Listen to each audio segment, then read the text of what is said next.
Director, and we have the honor of hosting this discussion among the candidates for our advisory board, and Carol Clark, editor, publisher of the Daily Post, will conduct the proceedings. So, thanks, Carol. Good evening, everyone. Thank you for coming out to tonight's forum, which is co-sponsored by UNM Los Alamos and the Los Alamos Daily Post. We have with us our candidates for position 1 on the UNM-LA Advisory Board, incumbent Ron Dolin, and challenger, I'm sorry? Michelle. Michelle Hall. I'm so sorry, I only know her very well. Michelle Hall. And then we have our questioners from the Los Alamos Daily Post, our lifestyles editor, Bonnie Gordon, and from the community, Karen Kendall, who is sitting in for her husband, Greg Kendall, who is with the Los Alamos Daily Post, and he's feeling ill this evening. So Karen is stepping in for him. And she will also let you know when you're getting close to your time, and if you reach your limit, she'll tell you to stop. So we'll start with incumbent Ron Dolin, and each of you will have 5 minutes for opening remarks, and then we'll begin questioning after that. So if you would like to make your opening statement. Sure. I can stand. I mean to run you off the podium. So good evening, I'm Ron Dolin. First of all, I want to thank Dr. Page and the Los Alamos Daily Post for hosting this event, and for you guys for giving up your evening facilitating, and for all of you for taking the time out for attending this event. Almost every study that looks at the impact a community college has on its community comes to the same conclusion, and that is that a community is enhanced when it has an active and a well-structured community college. I think Los Alamos really benefits from that.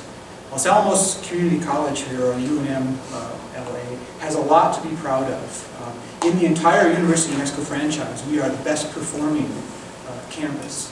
When we do studies, and when the university does studies, and they measure how well our students perform relative to other students, we always outperform the other students. Even when they go to the main campus, they outperform the students who started at the main campus. So we have built a really good foundation here. A little bit about myself. For the 28 years I've lived in Los Alamos, I have, my entire time here is woven in and out of UNM-LA. I began taking classes here when I first moved to Los Alamos, working on my master's degree. I then took classes from a PhD. When I came back, I started teaching here. Taught for about 10 years, but it was in the upper division part of the campus, which isn't part of UNM-LA. And then 12 years ago, I became a member of the board. During the time I've been on the board, we've gone through a lot. We've had 2 administration changes. We've had 2 forest fires that it might not seem obvious, but really impacted the way we had to operate and respond. We've gone through a steadily deteriorating lack of funding from LANL, and we've had to aggressively try to react to that, and I think in the long run that's made us stronger.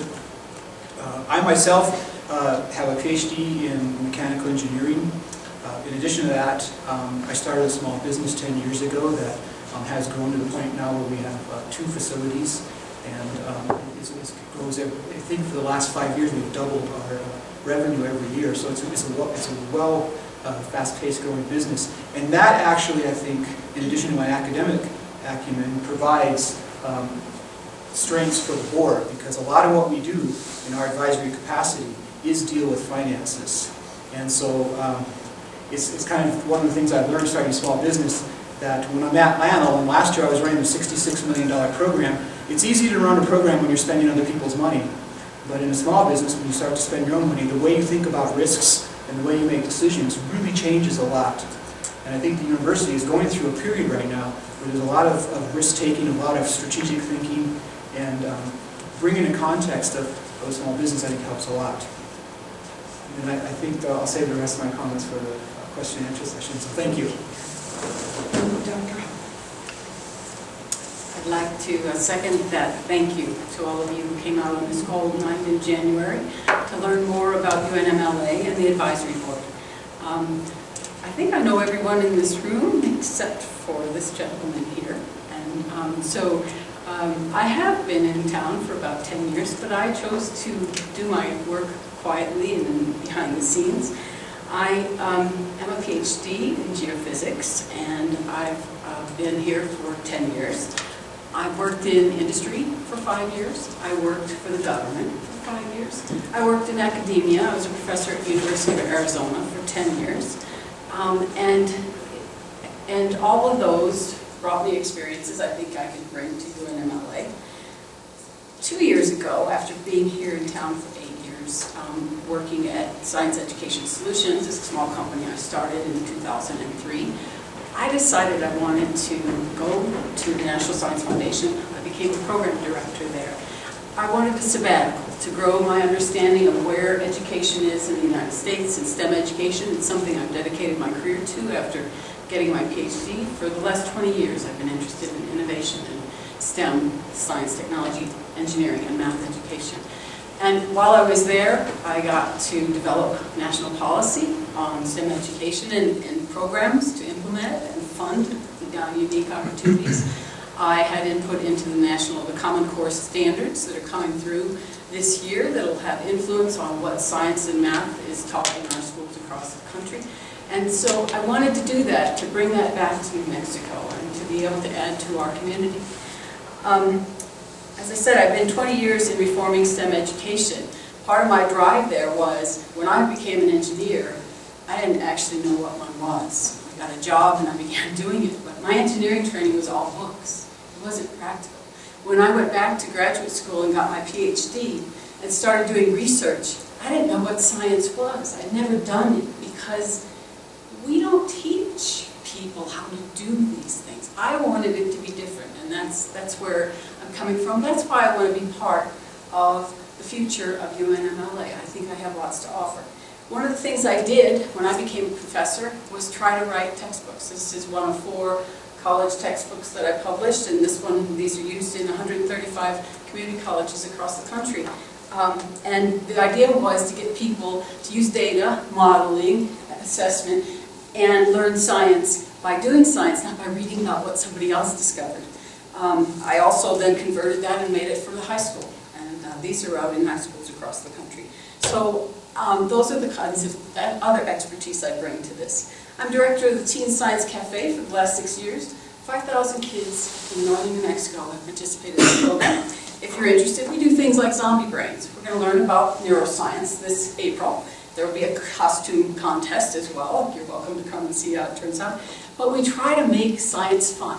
5,000 kids have come on free will to do science at night after they've been in school all day. And those are the 5,000 kids we want applying to UNM-LA. And building a relationship between this program and getting that stream of students in, I think, is really important. It's something I could do. I'm a small business owner also. I have to hire and manage staff. I have to manage budgets. I have to do strategic planning, implement for results. Again, all those sorts of skills that I can bring. What I've been hearing is that UNM-LA is in great need of and desiring change. And I think I've learned a lot from Ron in other things he's talked about. He knows the history, but it was a stagnant history for the most part for the last 12 years. The last 2 years, college has really focused on connecting to the community, doing the strategic planning, and pushing forward. I bring a new perspective. I bring new expertise. I have the energy and drive and passion because the 3 years I've been involved with the fabulous faculty and staff here, I've just really been pulled in and impressed with their dedication and commitment, even under really difficult circumstances. So, if nothing else, I'm glad you're here. I hope you get the word out about this vote because UNM-LA needs the attention, needs the community to continue to pull together for them. Thank you, Dr. Hall. Dolin, we're going to move into the questioning portion of this evening's program.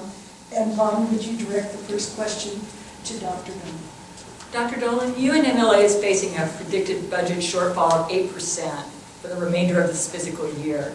What would you suggest as cost-cutting measures, or would you advise UNM-LA to use its reserve funds to bridge the gap? Thanks. So it is an issue that we face more often lately than we have in the past. Historically, we have kept a 3 to 5% reserve. Some years it's been more, and then we've tried to spend it, and other years it's been less. I view drawing in on our reserve with great trepidation. And the reason for that is the crisis that we're facing in the financial side is not something that came up unexpectedly. It's not like a roof that needed to be repaired, or it's not like a piece of concrete sidewalk that had to be fixed. Those are kinds of things, a plant that needs a new furnace or something. Those are kinds of unexpected, one-time things that you can, I believe, is the appropriate use of the reserve. This is something that has a horizon that you can plan for, you can take mitigation for, and then you can try to find cost savings along the way, reduce spending and find savings. What I worry about when you tap into a reserve because you don't have the financial funds to meet the current situation is how you're going to replenish that. And then what happens next year when you don't have the reserves to fall back on? You haven't solved the problem. Tapping the reserve doesn't solve the core problem. And what you really have to do is you have to solve the core problem, which can only be done right now by reducing spending and cutting costs. Thank you. Dr. Hall. There is a budget shortfall, and it is a significant and urgent need. Unlike my opponent, I don't believe this is something that's occurred in the last year or two. It's something that's been growing. The support for this community from the state has dropped 40% over the last 5 years. Yes, we've seen that drop coming, but the support from this community has been stable for 12, 15 years. I don't know when the last mill levy was, but a long time ago. And so while, yes, we could anticipate that budget's flat, expenses keep going up. And so there are critical things that have happened. They have lower tuition income because we have lower enrollment. Those were unanticipated, but those are problems that need to be addressed, and I will push for more directed recruitment. But there's a whole bunch of other things that go on here that our community should know about and be able to help. The advisory board should be able to push back on these. For example, there was a salary increase that was given by the Board of Regents last August. It was really needed, but no money came with that. It was just mandated. So that wasn't budgeted, but it got paid. We have a huge number of students who come over from the high school each year and advance their understanding. These are forward-thinking kids. This is a great thing, taking dual credit. The state requires that this service be provided for free. We just heard in the presentation before this one about all the infrastructure it takes to monitor these kids. It's required. It's not just that they waive $100,000 a year in tuition. There's staff time and support. And again, it's a service they're providing and a high-quality service. We want that service, but somehow you have to pay for it. Another expense that's come through is that the foundation at UNM is apparently not doing so well. And they decided to put a surcharge on this campus of $20,000 this year to manage a $400,000 endowment, which hasn't paid out anything in a long time because of the stock market crashing. Next year it could be $40,000 to $50,000. These are huge amounts of money in which they're not raising funds. All that happens through this community, but these are fees that are being charged. The advisory board has a role in pushing back on those things and making it really known what the impact is on our community, and that's one of the things I want to do. I'm not keen on raising taxes for just because somebody's run short on money, but I think the needs are really there and the opportunities are extraordinary, what we could do in the future with this campus. Thank you, Dr. Hall. Karen, would you direct the next question to Dr. Hall? Dr. Hall, what ideas do you have to facilitate cooperative efforts between Los Alamos National Laboratory and UNM-LA? Partnerships with the lab have been long-standing. That's how this campus got founded a long time ago. And today, there are active partnerships with the lab, from the applied sciences or applied technology associate's degree to the new first responders degree that will train our future firefighters, emergency management people, and police science. Those are all tied to our community and to the lab. The trouble with the lab or the county or UNM-LA is it's not a person. The lab's 12,000. There's probably 12,000 missions at the lab that are going on and needs. You make partnerships when you make connections between individuals and you identify needs and problems that you have alike.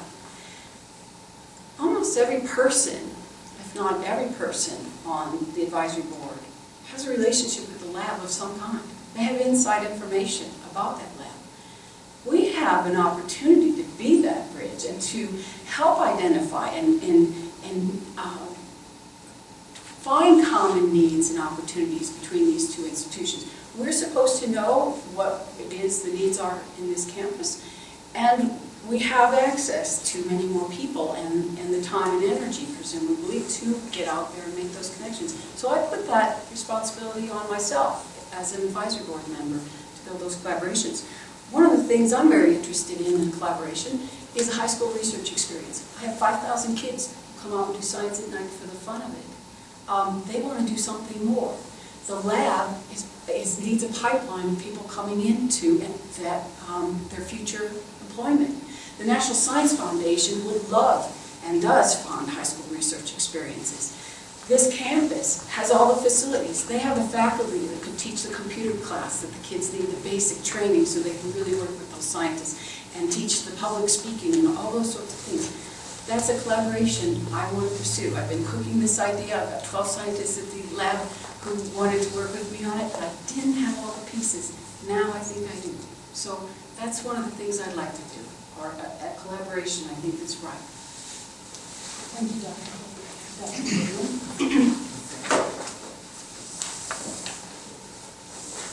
So there's a saying that we all use in Los Alamos community, right? That when the laboratory catches a cold, everyone else sneezes, and that really has been the case initially through our history here on this campus.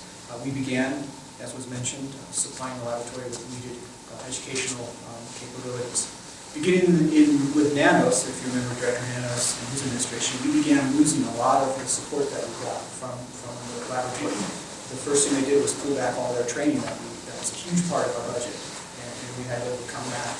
Then they changed their policies so that it was harder to get tuition reimbursement if you attended a class here, and that reduced the willingness of people at Los Alamos to come across the bridge and take classes here. Then they made it harder by changing the workday policies for people to take time off during the day to take a class here, and that reduced it even further. The thing we have to always keep in mind when you talk about things like high school programs, things like that doesn't generate revenue for the laboratory. The laboratory, if anything has happened since the time that they've had the new contract, they've become a business, and they're interested in their bottom line. And so if we want to partner, we want to be a strong partner with LANO in the future, we have to figure out ways that we're going to help their bottom line. How are we going to help them make money? And that's really the driver today. It's a big difference from how it was when the University of California ran the laboratory. And so the things that the laboratory has need for, we used to have a very successful electromechanical program here. We trained machinists. There's still a huge need for machinists at the laboratory. But that program has lost its impetus. It could be restarted. There are other programs that we can do. I think so that in order to help the laboratory the best, we help the people who are already there. And we help them by facilitating their ability to get additional training outside of the laboratory. So as I mentioned, the laboratory has done a couple of things to curtail the flexibility that workers had to take classes during the workday. We have to find a way around that. And some of the things is online courses, videotape classes they can take, flexible hours in some of the classes. We have to find ways to make our campus accessible to them. We also can do things, I think, one of the things I've always advocated since I've been here is figure out a way not to have non-residents of New Mexico have to pay out-of-state tuition when they come here. It's a big deal for foreign nationals that are here. when I first started on the board, they couldn't even enroll for a class here, because in order to enroll, you had to have a social security number. And they didn't have a social security number. Then you had to pay foreign tuition. We got that changed. But think of all the dynamic students we have coming in for the summer. They want to take a class, but they don't want to pay out-of-state tuition. We can make those kinds of changes to help with enrollment. And that helps the bottom line of the plan. Bonnie, would you direct the next question to Dr. Dolin? Dr. Dolin, what new directions would you like to see UNM-LA pursue?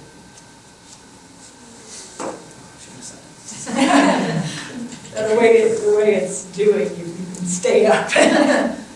So these are exciting times, I think, in education. The very foundation of education is changing.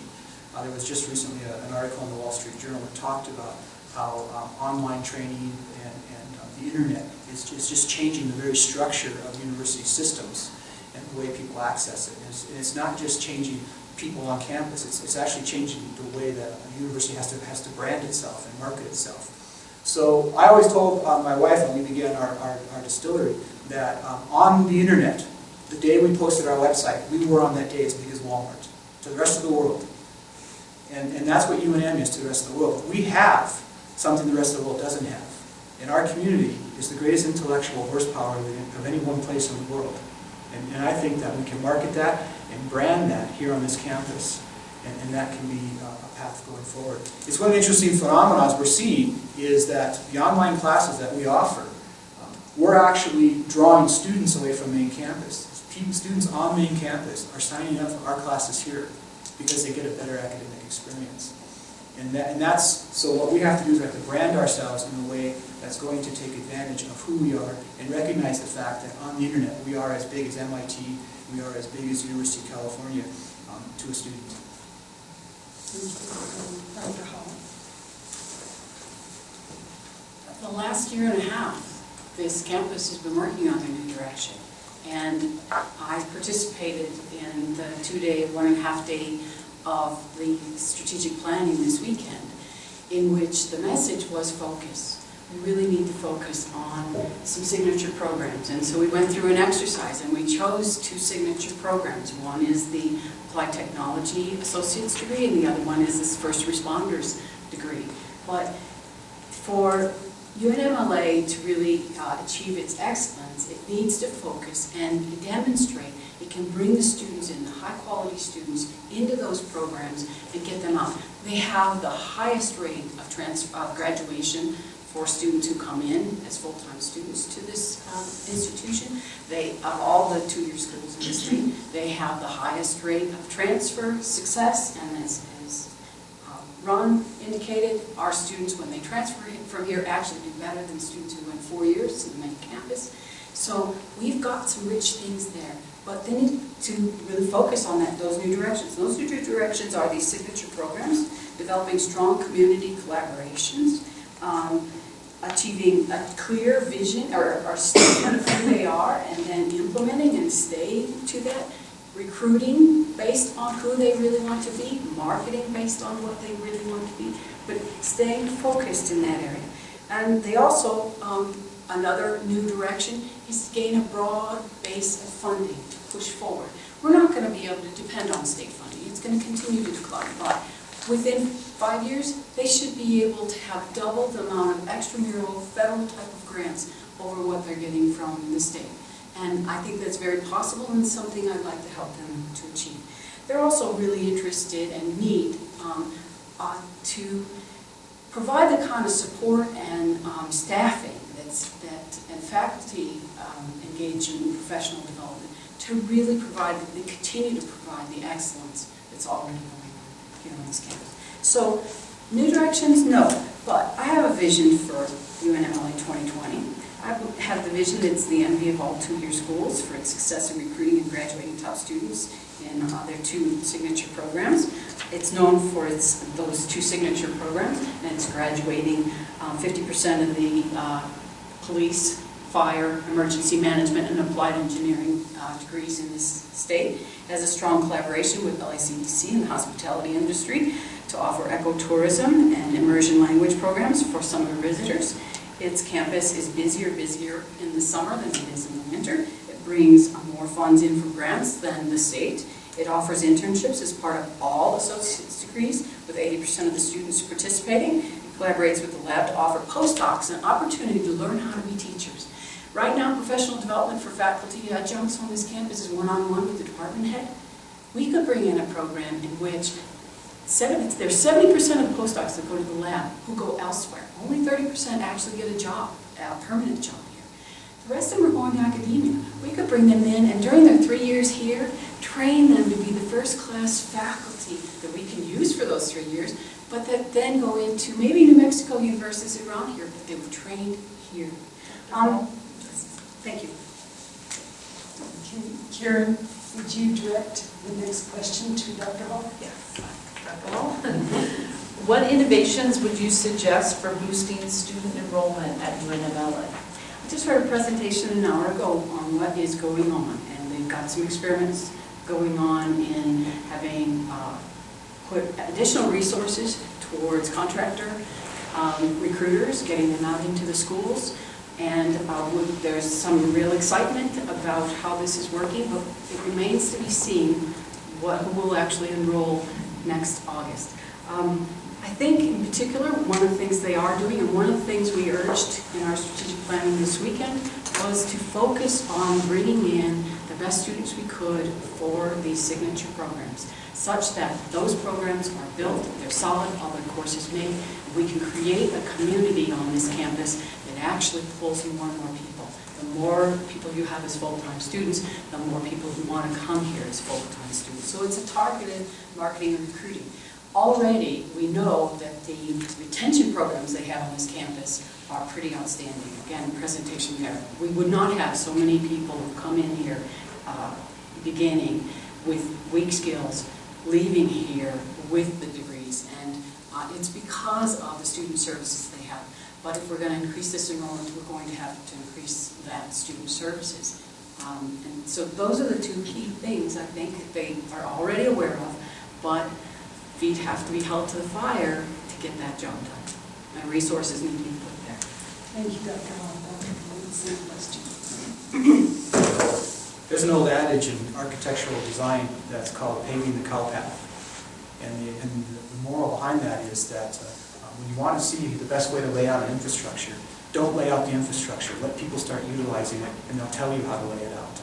You let people walk in a bare grass campus, and they'll tell you where the sidewalks ought to go. You let people walk through an empty pasture, and they'll tell you where the pathways ought to go. I think the same is true when you start to look at student retention. Just look at what the students do. Look at how they're behaving and what they're asking for, and they'll tell you what you should be doing.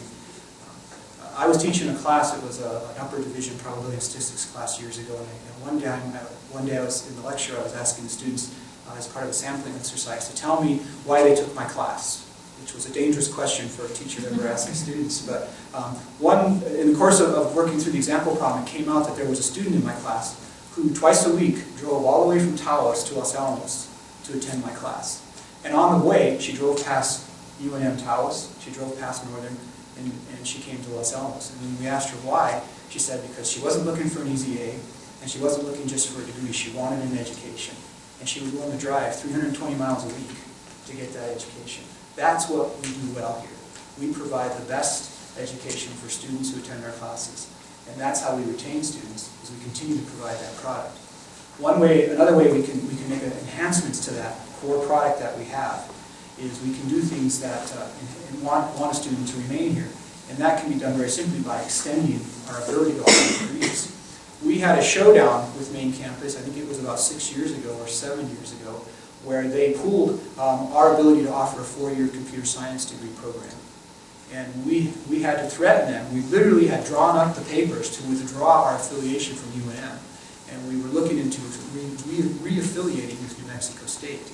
Because if we can't offer the most academically active curriculum on our campus, then why are we here at all? And ultimately UNM backed away and said that we could start offering more of that.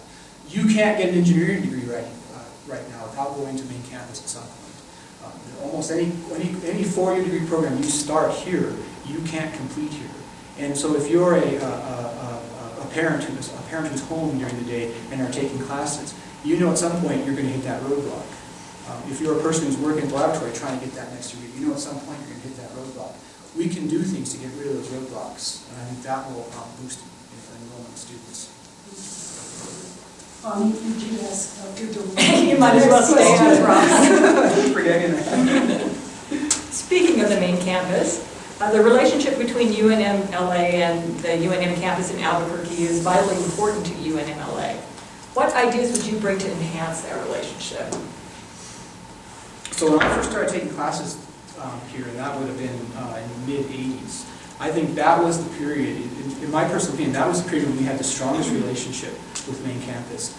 They actually, at one point when I was taking classes, they were flying professors up here. They had a deal, if everyone remembers Ross Aviation, they were taking advantage of Ross, flying up here to teach classes. We just had a really dynamic relationship.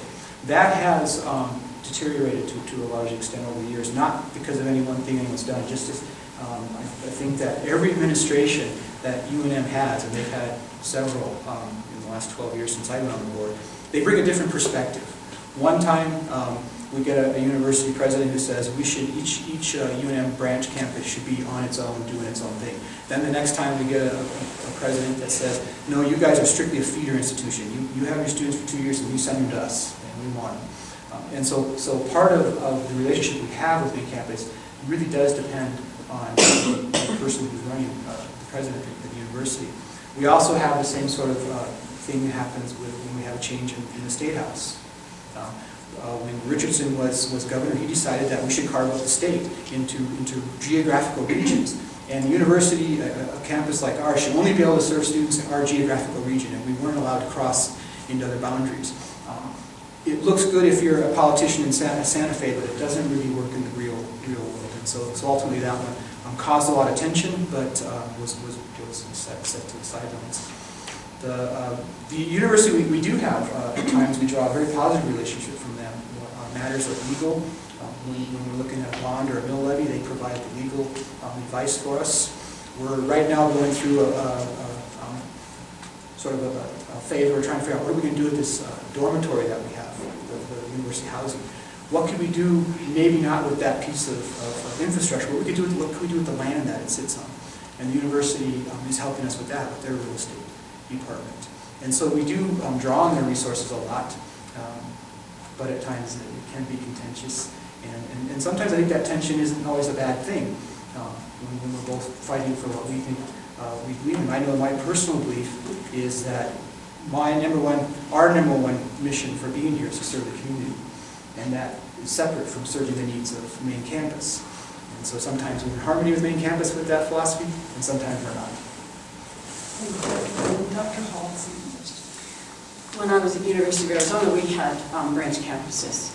And I can tell you from the opposite side of the fence what that meant to faculty and administration. And it generally meant, they're way over there and I don't know what they're doing, but I don't want them to take any resources from us. And what are they doing over there again? I've forgotten. I think that UNM has a full plate. I think they're not necessarily nefarious in trying to keep UNM-LA from reaching its full potential. But I think there's a lot the advisory board can do in order to get them, our legislature, our community, to better understand the impact of decisions that get made and imposed that we have to live with. And in talking to some of the advisory board members, there's supposed to be an annual meeting between the regents and the advisory board, and that hasn't been happening. And there's just other kinds of communications that are not happening. One of the things I want to make sure is that those meetings are happening, that every new change that our legislature or the regents or someone within UNM main campus decides needs to change here in our campus. They understand what we're trying to accomplish and how that makes it so that we cannot be the best feeder school into all of their programs, and we cannot provide the excellence that we are very good at doing already, but want to grow on in those areas. And so that's one of the main things. I think we need to challenge and push back and ensure that our college, our hometown college, serves our needs, and that the main campus understands that we have ownership here, and that we have pride in it, and that we are committed to excellence that only improves their situation in the end. We can't rely on somebody doing the right thing and just hoping that that happens. Thank you, Dr. Hall. Karen, would you direct the next question to Dr. Hall? Yes, Dr. Hall, it's a two-part question. UNM-LA is considering going out for a mill levy this year. Do you support the idea? And if you support the idea, how much of an increase should the campus consider? And how can the college garner support in the community? I, as a person, am fundamentally opposed to raising taxes. Every time somebody asks me to raise taxes, my gut reaction is always no. So last October, I was invited to come and be on, and come hear about this new mill levy. And because I had some really good relationships with people here, and because my gut feeling was always no until I really have been convinced on a tax, I was anxious. I came, I saw the data, I listened. Within an hour and a half, I do think before I vote yes and no, I do my homework. In an hour and a half, I not only had changed my mind that we indeed need this mill levy, and this is why I want to be on this advisory board to help push that through. I decided that I want to push that through, and so I left here actually embarrassed as a citizen of this community that there was such a lack of awareness, really, even of the support that was needed from us as citizens to keep this jewel running. And so I'm very much in favor of it. The mill levy today is 1.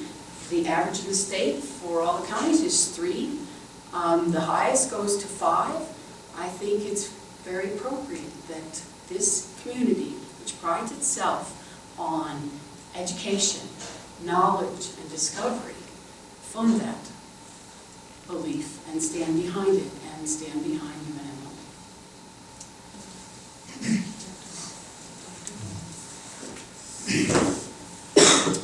When I first ran for UNM board, the community, we put a bond question before the community so we could build, it was actually this building. And it was a campaign that was my first experience in community bond campaigning, and the community supported it. And so the community will support the campus when the question is posed the right way and the marketing is done the right way. We tried a mill levy 2 years ago, I think, or 3 years ago. That one was not successful. And the reason for that was not the community didn't support us, it was that we didn't market it the way that we should have. We didn't make our case to the community in a way that we should have. We also had pretty bad timing.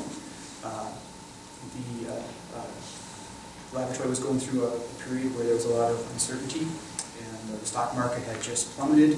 There was just just bad timing. People were tightening their grip on their wallets a little bit, so that wasn't the right time to ask a question.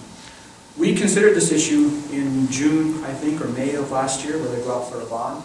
And normally, we are an advisory board, just so everybody knows. We're not a governing board like the public school board.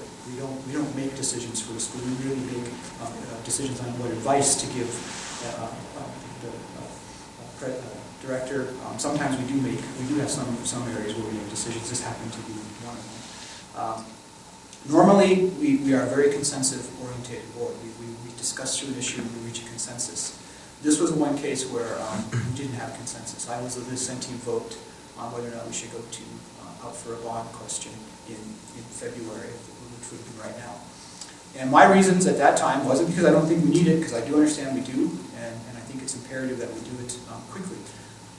When I looked at the calendar from June until February and everything had to be done, in my mind we weren't in a place where we were going to be successful again.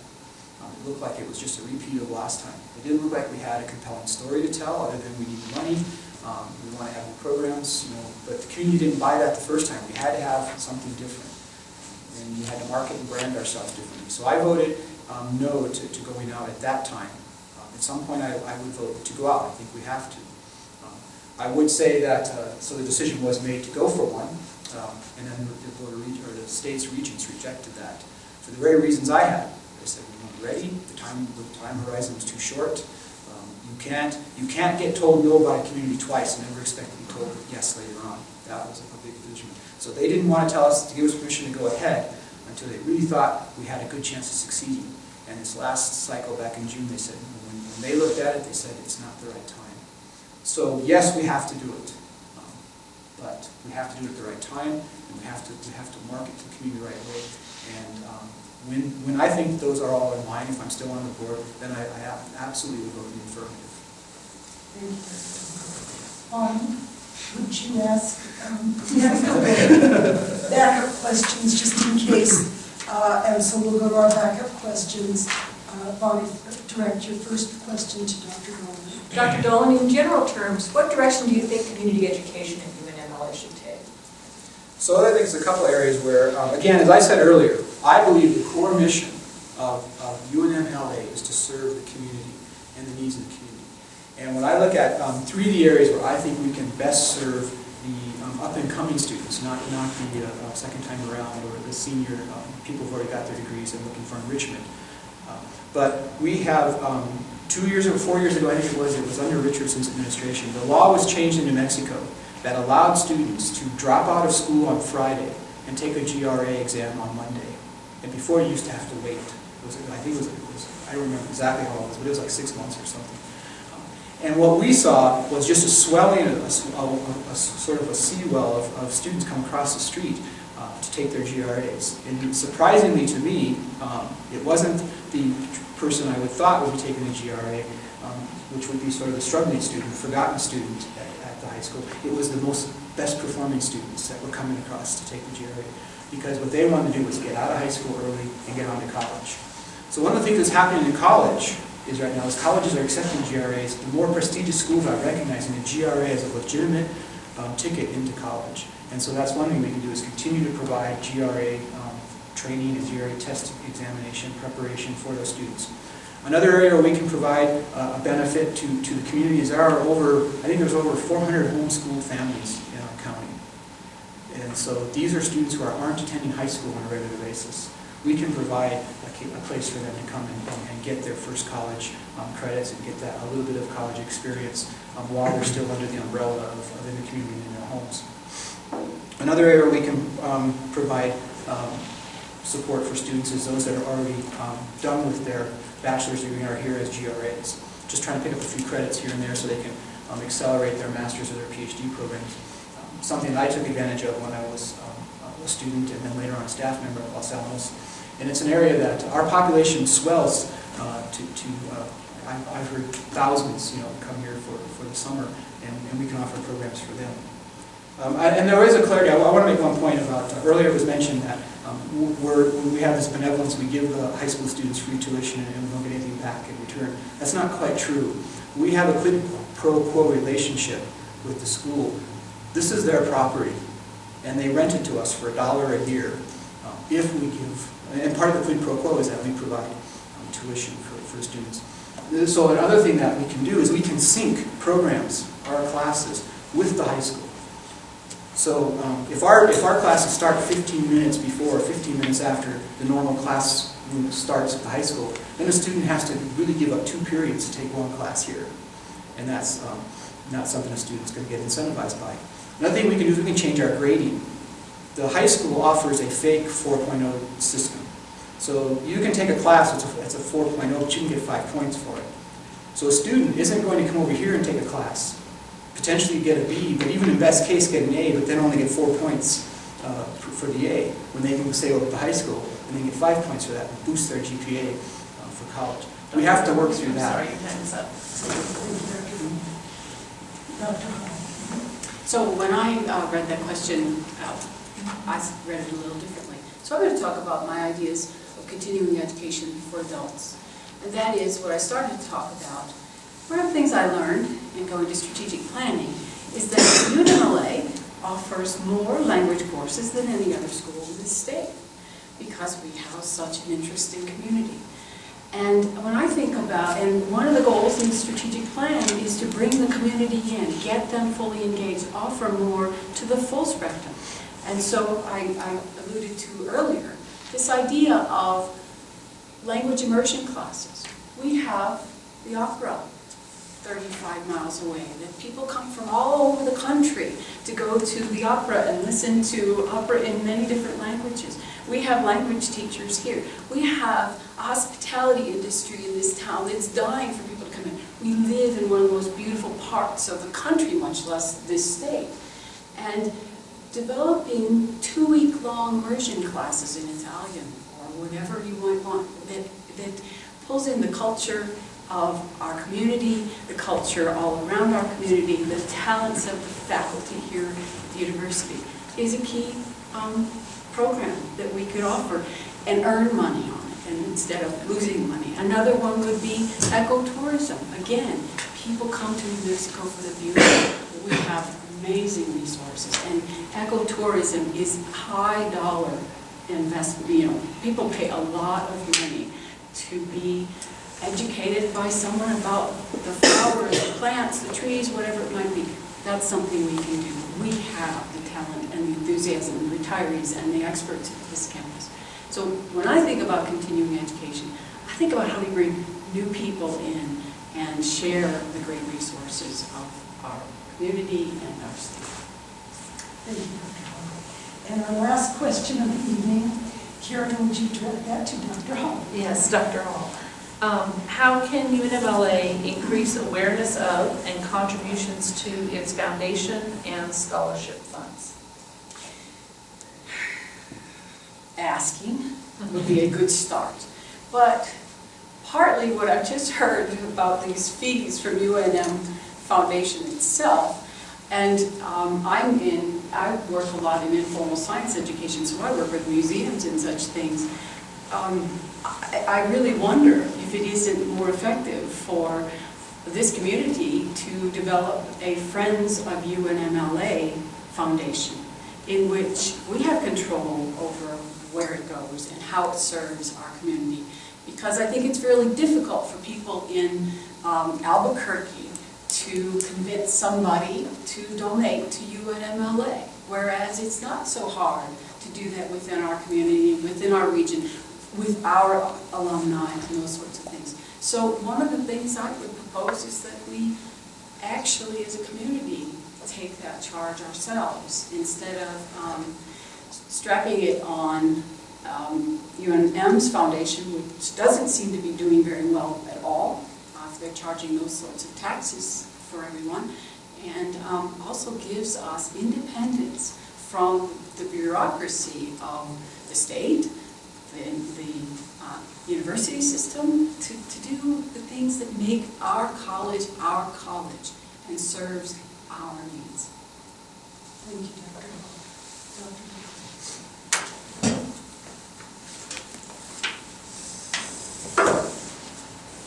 So there's a lot that we can all find to criticize about our state government. From time to time, whatever political side you're on, you can find something that you're opposed to.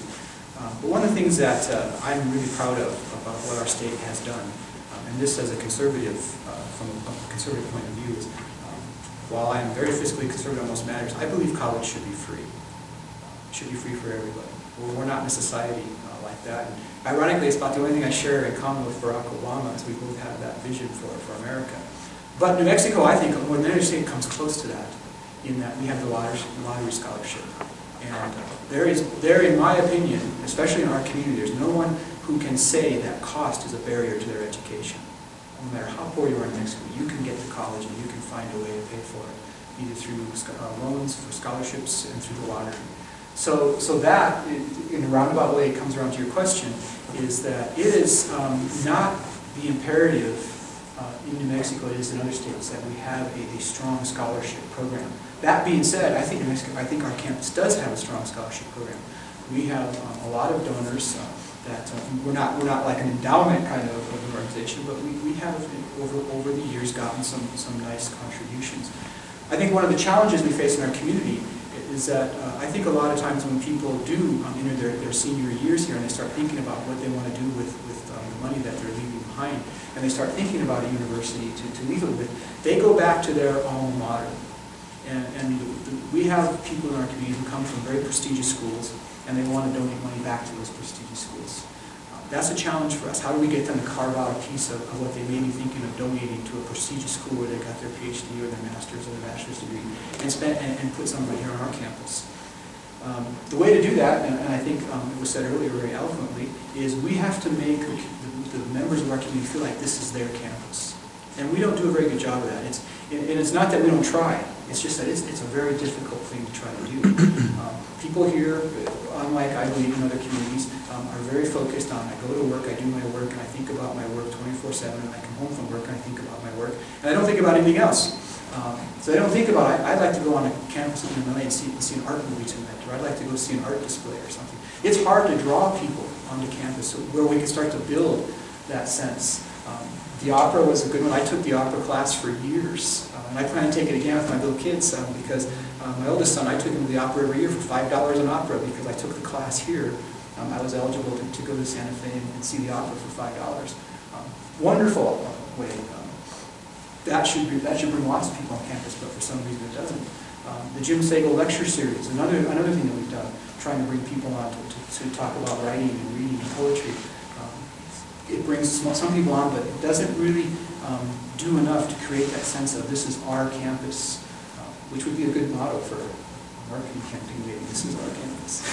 But I think that is at the core, is we have to figure out a way to get people to think about, I'm going to carve out a big chunk of my bequest that I was thinking about leaving to my alma mater and put it here in the community where I can see it actually having benefit. And then we have to establish a greater sense of this is our campus within the community. And now we will hear closing remarks from the candidates. Dr. Hall, you will have 2 minutes for your closing remarks. I'm elected to the advisory board. I have 4 things I want to accomplish.